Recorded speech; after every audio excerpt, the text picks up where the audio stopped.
والذين آمنوا وعملوا الصالحات أولئك أصحاب الجنة هم فيها خالدون.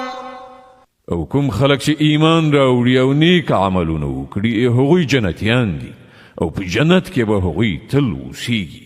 وإذ أخذنا ميثاق بني إسرائيل لا تعبدون إلا الله وبالوالدين إحسانا وذي القربى واليتامى والمساكين وقولوا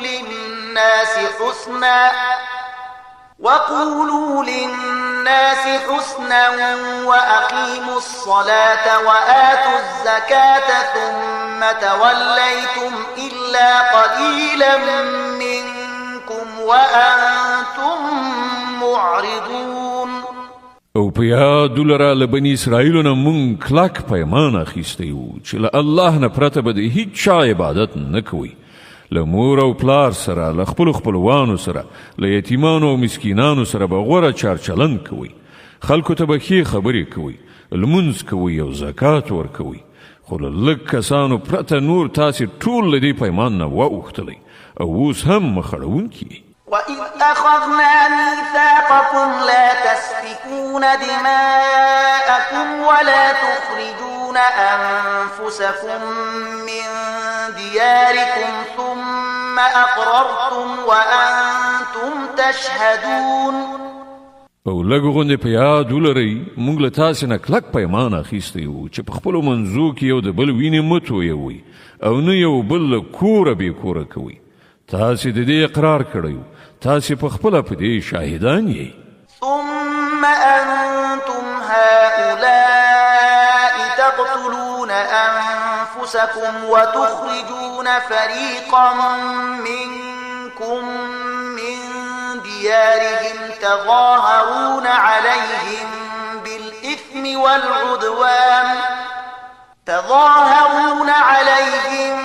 بالإثم والعدوان وإن يأتوكم أسارى تفادوهم وهو محرم عليكم إخراجهم أفتؤمنون ببعض الكتاب وتكفرون ببعض فما جزاء من يفعل ذلك منكم إلا خزي في الحياة الدنيا ويوم القيامة يردون إلى أشد العذاب وما الله بغافل عما تعملون. خو نن همدا تاسې یاست چې خپل ورونه وژنئ، خپل ځینې ورونه بې کوره کوئ، د ظلم او زیاتی په کولو د هغو په خلاف ډلې جوړوئ او کله چې په جګړه کې ونیول شي ستاسې په لاس کې بندیان شي نو د هغو د خوشي کولو لپاره د فدیې لاره برابروئ.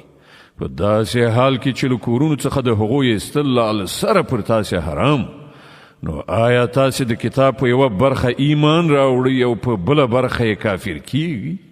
نو له تاسې نه چې کوم خلک داسې وکړي د هغو سزا به له دې پرته نور څه وي چې د دنیا په ژوند کې ذلیل او خوار اوسیږي او په آخرت کې به د ډیر سخت عذاب په لوري وروګرځول شي. الله ستاسې د دې حرکتونو څخه بې خبره نه دی. أولئك الذين اشتروا الحياة الدنيا بالآخرة فلا يخفف عنهم العذاب ولا هم ينصرون. دا هغه کسان دي چې د دې دنیا ژوند د آخرت په بدله کې اخیستی دی. له دې امله نه به په سزا کې اساني راوستله شي او نه به مرسته ورسره وکړه شي. ولقد آتينا موسى الكتاب وقفينا من بعده بالرسل وآتينا عيسى ابن مريم البينات وأيدناه بروح القدس أفكلما جاءكم رسول بما لا تهوى أنفسكم استكبرتم ففريقا كذبتم وفريقا تقتلون.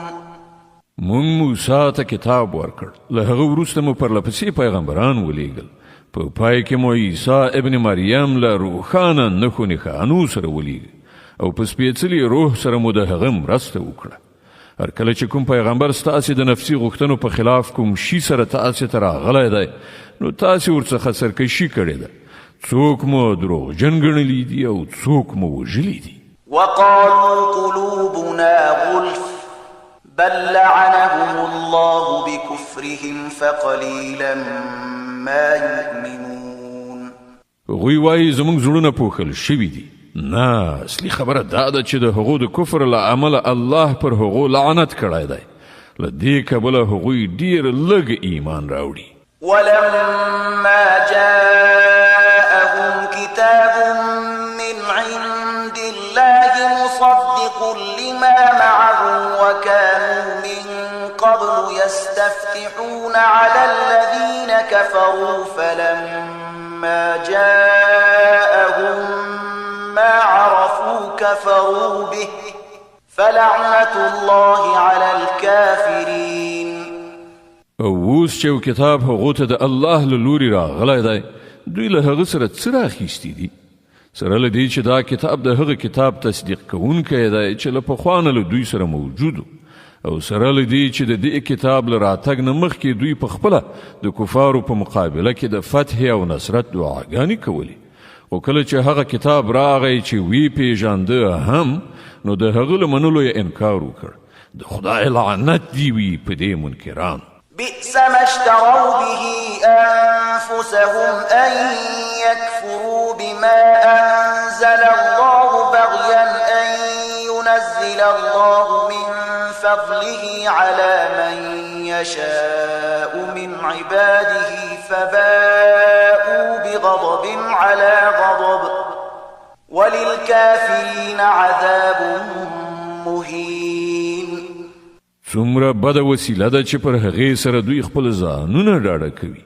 په دې شان چې کوم هدایت چې الله را لېږلی دی د هغه له منلو څخه یوازې د دې سرغړونې په اساس انکار کوي چې الله خپل فضل یعنی وحی او رسالت پر خپل هغه بنده لوروي چې اراده یې وشي. نو ځکه دوی د غضب له پاسه د غضب وړ ګرځېدلي دي او د داسې کافرانو لپاره ډېره سپکوونکې سزا ټاکل شوې ده.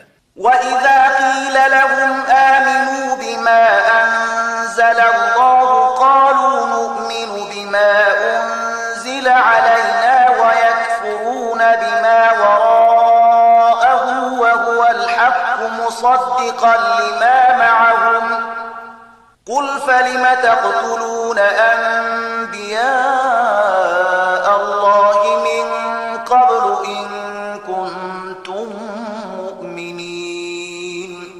کله چې هغو ته وویل شي چې پر هغه څه چې الله را لېږلي دي ایمان راوړئ نو وایي موږ یوازې پر هغه څه ایمان راوړو چې موږ یعنې د بني اسرائیلو نسل ته راغلي دي. له دې ساحې د باندې چې هر څه راغلي دي د هغو له منلو نه انکار کوي په داسې حال کې چې هغه حق دی او د هغو لارښوونو تصدیق او تایید کوي چې له پخوا نه له هغو سره موجودو. ښه نو هغو ته ووایه که تاسې پر همغه لارښوونه ایمان لرئ چې تاسې ته راغلې وه نو له دې نه مخکې مو د الله هغه پیغمبران ولې وژل چې په خپله د بني اسرائیلو په نسل کې زیږېدلي وو.